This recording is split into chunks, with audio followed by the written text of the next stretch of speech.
Welcome friends, welcome back to our channel ચટપટું કાઠિયાવાડ। આજે આપણે વિડીયો જોઈને ખ્યાલ આવી ગયો હશે કે મોરિંગા એટલે કે સરગવાના પાનની રેસીપી લઈને આવ્યા છીએ। તો આજે આપણે સરગવાના પાનનો ઉપયોગ કરી અને ભજીયા બનાવીશું। સરગવાના પાનની સાથે બીજી કઈ સામગ્રી એડ કરે છે એ રેસીપી શરૂ કરીએ એ પહેલાં ચેનલને જો સબસ્ક્રાઈબ ન કરી હોય તો સબસ્ક્રાઈબ કરી બેલ આઇકન દબાવી ઓલ જરૂરથી દબાવી દેશો, જેને કારણે નવા વિડીયોઝના નોટિફિકેશન આપ સુધી મળતા રહે। તો અહીંયા આપણે મોરિંગાના ભજીયા એટલે કે સરગવાના પાનના ભજીયા બનાવવા માટે થઈને સરગવાના પાન આપણે ધોઈને ક્લીન કરી લેશું। અહીંયા તો પહેલાં સરગવાના પાન આ રીતને ફ્રેશ જે તાજા હોય છે એને તે આપણે તોડીને લઈ લેવાના છે અને ઠંડા પાણીમાં સરસ એવા આપણે ક્લીન કરી લઈશું।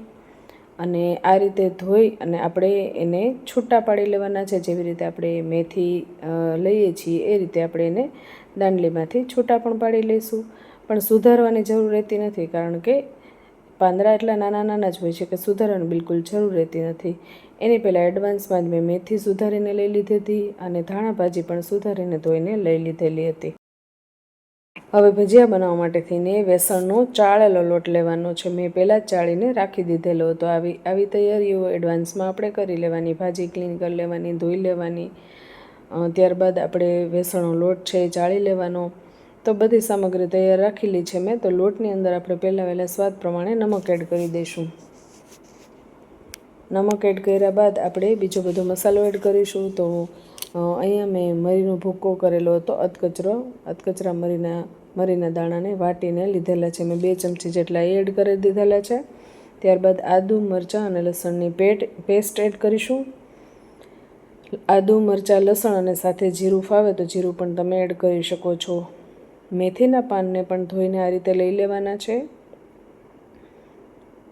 ત્યારબાદ ધાણા ભાજીના પાન પણ એમાં એડ કરી દઈશું, જેને કારણે સ્વાદ ભજીયાનો સરસ આવે। અને લાસ્ટમાં આપણે મેઇન જે છે એ મોરિંગાના પાન એડ કરી દઈશું। અને એ પાનને પણ તમારે ક્રશ કરવાની કે કાપવાની જરૂર રહેતી નથી, આમનામ જ તમે એડ કરી શકો છો। અને જે મિક્સરમાં આદુ, મરચાં, લસણ વાટેલા હતા એનું પાણી પણ આપણે એડ કરી દઈશું। એની અંદર પાણી નાખી અને લસણનો જે સ્વાદ એમાં આવી જાય એ માટે થઈને એ ક્લીન કરીને પાણી આની અંદર એડ કરી દઈશું અને બધી સામગ્રી સારી રીતે મિક્સ કરી લઈશું। સામગ્રી બધી મિક્સ થઈ જાય એટલે એની અંદર આપણે મેઇન જે સામગ્રી ટેસ્ટ માટેની જે છે એ છે હિંગ। તો એક નાની ચમચી ભરીને હિંગ એડ કરી દઈશું। હિંગ એડ કર્યા બાદ લાસ્ટમાં આપણે એની અંદર સાજીના ફૂલ અથવા તો ઈનો એડ કરી શકો છો મિત્રો। તો એ મેં એડ કરીને આમાં રાખી દીધેલું છે। હવે આપણે ભજીયા પાડવાની તૈયારી કરીશું। તમે શું એડ કરો છો એ મને કમેન્ટમાં જરૂરથી કહેજો। જો આ રીતે ભજીયું તરત જ ઉપર તરાઈને આવી જાય એટલે સમજી જવાનું છે કે આપણું ભજીયાનું ખીરું વ્યવસ્થિત તૈયાર થઈ ગયું છે। જો અહીંયા નાખતા વેત ભજીયા તરત જ ઉપર તરી આવે છે એટલે આપણા ભજીયાનું ખીરું પરફેક્ટ રેડી થઈ ગયું છે। મિત્રો, તમે સાજીના ફૂલ એડ કરો છો કે ઈનો એ મને કમેન્ટમાં જરૂરથી કહેજો। અને મીડિયમ ગેસની ફ્લેમ કરી દેવાની છે, જેને કારણે ભજીયું બહારથી કાચું ન રહે અને અંદરથી કાચું ન રહે અને બહારથી ચડી ન જાય। ઘણીવાર એવું બને બહારથી ચડી જાય અને અંદરથી કાચું રહે છે, તેવું ન થાય એ માટે થઈને ગેસની ફ્લેમ થોડી ધીમી કરી દેવાની છે। અને આ રીતે ભજીયા ઓટોમેટિકલી એની મેળે જ જો છે ફરવા માંડે છે। ત્યારબાદ આપણે થોડી વાર માટે થઈને એને હલાવીને જોઈ લેવાનું કે વ્યવસ્થિત ભજીયા આપણા મુકાઈ ગયા છે કે નહીં।